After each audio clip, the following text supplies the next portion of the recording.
Então hoje você fala do teste do pezinho, né, para fazer na pesquisa da adrenoleucodistrofia.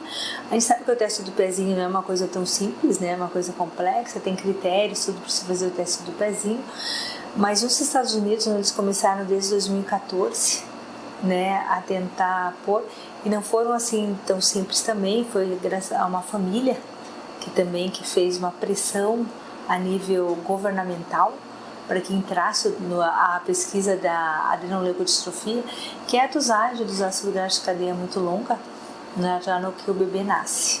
Então, ele já tem alguns dados, né, não vou lembrar assim todos os dados do que ele já tem dos Estados Unidos, eu vi recentemente, mas já são várias crianças detectadas no teste do pezinho. Então, essas crianças daí devem ser acompanhadas, e porque também tem algumas situações que a criança tem os ácidos graxos de cadeia muito longo alterado e ela não desenvolve a doença neurológica. Então você tem que ter critério para ver quem que você vai transplantar ou não. Então se essa criança tem critério, ela tem que desenvolver os sintomas para daí você levar para um transplante. Eu sou um defensor dessa prática.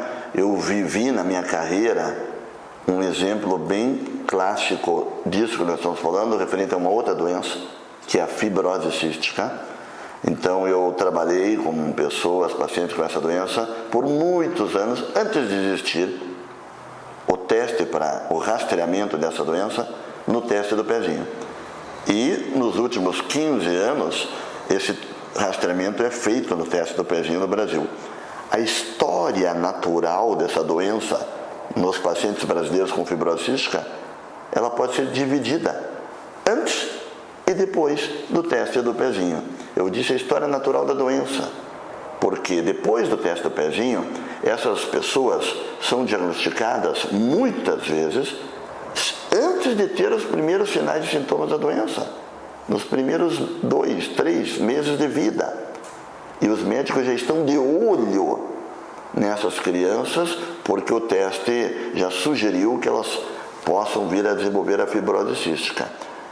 Se você examinar essas crianças desse grupo 15 anos depois, elas são muito diferentes do ponto de vista de saúde do que aquelas que foram descobertas pelos sinais e sintomas na era pré-teste do pezinho.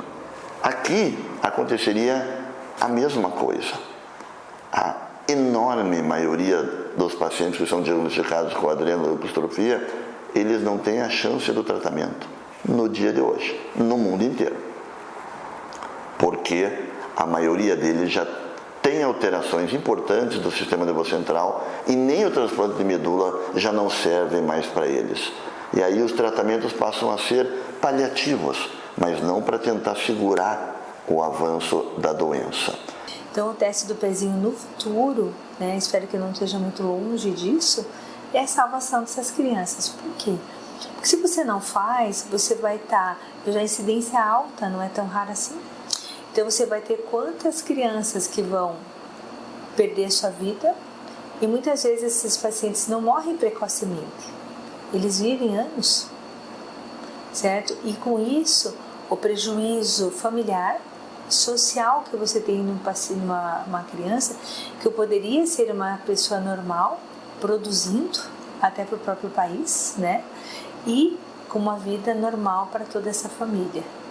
Se a gente pudesse fazer esses diagnósticos no primeiro mês, segundo mês, terceiro mês de vida, nós poderíamos, por exemplo, numa sociedade onde a estrutura da saúde é bem organizada, indicar o transplante de medula para esses indivíduos no primeiro momento que eles começarem a ter os sinais e sintomas.